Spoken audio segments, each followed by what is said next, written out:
Sejak masa muda, Nabi Muhammad SAW dikenal sebagai pribadi yang suka menyendiri dan merenung. Di tengah kehidupan kota Mekah yang penuh dengan hiruk-pikuk dan kemewahan, beliau merasa ada sesuatu yang lebih dalam hidup ini. Sebagai seorang yang cerdas dan penuh rasa ingin tahu, Nabi Muhammad sering menghabiskan waktu di Gua Hira yang terletak di Gunung Nur, sekitar 2 atau 3 mil dari kota Mekah. Gua tersebut menjadi tempat meditasi yang penuh ketenangan bagi beliau, jauh dari kegaduhan dan kejahiliahan masyarakat Mekah pada masa itu. Setiap tahun, terutama pada bulan Ramadan, Nabi Muhammad menghabiskan beberapa waktu di sana untuk bertahanus, merenung, dan mencari kedamaian dalam kesendirian. Beliau merasa ada kekosongan spiritual yang tak bisa diisi oleh kekayaan atau kesenangan duniawi. Dalam suasana kesunyian dan keheningan Gua Hira, beliau berusaha untuk mencari petunjuk tentang kehidupan yang lebih hakiki, tentang penciptaan alam semesta dan tujuan hidup manusia. Gua Hira menjadi tempat di mana hati Nabi Muhammad bergetar dengan pencarian yang lebih dalam tentang makna hidup dan hubungan dengan Sang Pencipta. Pada suatu malam yang penuh berkah, ketika Nabi Muhammad sedang dalam keadaan menyendiri di Gua Hira, peristiwa yang luar biasa terjadi. Tiba-tiba, malaikat Jibril muncul di hadapannya dengan sosok yang menakjubkan, membawa wahyu dari Allah. Malaikat Jibril memerintahkan Nabi Muhammad untuk membaca, meskipun Nabi Muhammad tidak tahu bagaimana cara membaca, karena beliau buta huruf. Kata pertama yang disampaikan Jibril adalah, Iqra, yang berarti, bacalah, yang menjadi wahyu pertama dalam sejarah Islam. Wahyu pertama ini datang dalam bentuk ayat pertama dari surah Al-Alaq yang kemudian dilanjutkan dengan ayat-ayat berikutnya. Bacalah dengan nama Tuhanmu yang menciptakan manusia dari segumpal darah. Bacalah, dan Tuhanmulah yang paling dermawan, yang mengajarkan dengan pena, mengajarkan manusia apa yang tidak diketahuinya. Al-Quran Surat Al-Alaq, ayat 1-5. Wahyu ini membuka jalan bagi kenabian Nabi Muhammad, menandakan bahwa beliau adalah utusan Allah untuk membawa wahyu kepada umat manusia. Wahyu pertama ini tidak hanya mengandung perintah untuk membaca, tetapi juga mencakup perintah untuk menyebarkan pengetahuan yang benar, yang berdasarkan pada wahyu ilahi. Ini adalah titik awal dari perjalanan panjang dakwah Islam yang akan mengubah sejarah dunia. Setelah menerima wahyu pertama dari malaikat Jibril, Nabi Muhammad merasakan kebingungan dan ketakutan yang luar biasa. Beliau merasa tidak mengerti apa yang baru saja terjadi dan cemas tentang makna wahyu tersebut.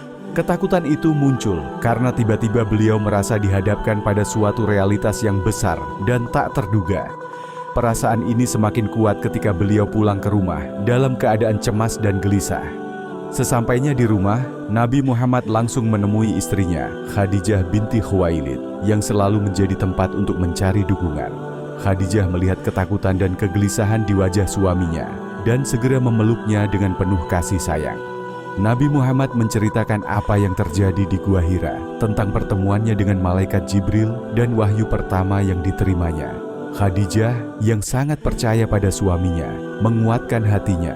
Ia berkata, "Demi Allah, tidak akan pernah Allah menelantarkanmu, karena engkau adalah orang yang selalu menjaga hubungan baik dengan keluarga, menolong yang lemah dan memegang amanah." Khadijah dengan penuh keyakinan membawa Nabi Muhammad kepada Waraqah bin Naufal, seorang bijak dan ahli kitab yang telah lama mengenal ajaran agama Yahudi dan Nasrani. Waraqah setelah mendengarkan cerita Nabi Muhammad segera menyadari bahwa peristiwa yang dialami Nabi Muhammad adalah tanda kerasulan. Ia berkata, "Ini adalah namus yang datang kepada Musa. Semoga saya masih hidup ketika umatmu mengusirmu." Dukungan Khadijah dan Waraqah bin Naufal memberikan keyakinan yang kuat bagi Nabi Muhammad untuk menerima takdir kenabian yang telah ditentukan oleh Allah. Waraqah bin Naufal, seorang Nasrani yang sudah lanjut usia dan buta, adalah seorang yang sangat terpelajar dalam agama-agama Samawi. Ia menyadari dengan segera bahwa apa yang dialami oleh Nabi Muhammad adalah sebuah peristiwa yang sangat penting. Waraqah mengakui bahwa malaikat Jibril yang menyampaikan wahyu pertama kepada Nabi Muhammad adalah malaikat yang sama yang pernah datang kepada Nabi Musa dan Nabi Isa. Waraqah berkata kepada Nabi Muhammad, "Engkau adalah Nabi yang ditunggu-tunggu. Ini adalah tanda dari Tuhan yang Maha Kuasa." Kata-kata ini memberikan kepastian kepada Nabi Muhammad bahwa wahyu yang diterimanya benar-benar berasal dari Allah. Waraqah menambahkan, Jika saya masih muda, saya akan mendukungmu dengan segenap kekuatan. Namun saya yakin umatmu akan mengusirmu. Waraqah memang tidak bisa mendukung Nabi Muhammad secara langsung, karena usianya yang sudah tua, dan tidak lama setelah itu beliau wafat. Namun pengakuan Waraqah atas kerasulan Nabi Muhammad menjadi salah satu titik penting yang menguatkan hati Nabi untuk melanjutkan misi kenabiannya. Setelah menerima wahyu pertama di Gua Hira, Nabi Muhammad SAW memulai dakwahnya dengan penuh kehati-hatian dan kesungguhan. Pada tahap awal, beliau menyampaikan risalah ilahi ini secara terbatas kepada keluarga dan sahabat-sahabat terdekat. Allah Subhanahu wa Ta'ala memerintahkan Nabi untuk memulai dakwahnya dari keluarga sendiri, sebagaimana firman-Nya dalam Al-Quran. Dan berilah peringatan kepada kerabat-kerabatmu yang terdekat. Dengan penuh kebijaksanaan, Nabi Muhammad mengundang keluarga besar Bani Hashim untuk berkumpul. Dalam pertemuan tersebut, beliau menyampaikan pesan tauhid, bahwa tidak ada Tuhan selain Allah, dan beliau adalah utusannya. Pesan ini, meski sederhana, memiliki dampak yang sangat besar karena langsung menentang keyakinan nenek moyang mereka yang telah lama menyembah berhala. Di hadapan keluarga dan sahabat dekat, beliau menjelaskan bahwa misi hidupnya adalah menyelamatkan umat manusia dari kesesatan menuju cahaya keimanan. Namun, tidak semua anggota keluarga menerima seruan tersebut. Beberapa menolak mentah-mentah, bahkan mengejek dan menentang beliau dengan keras.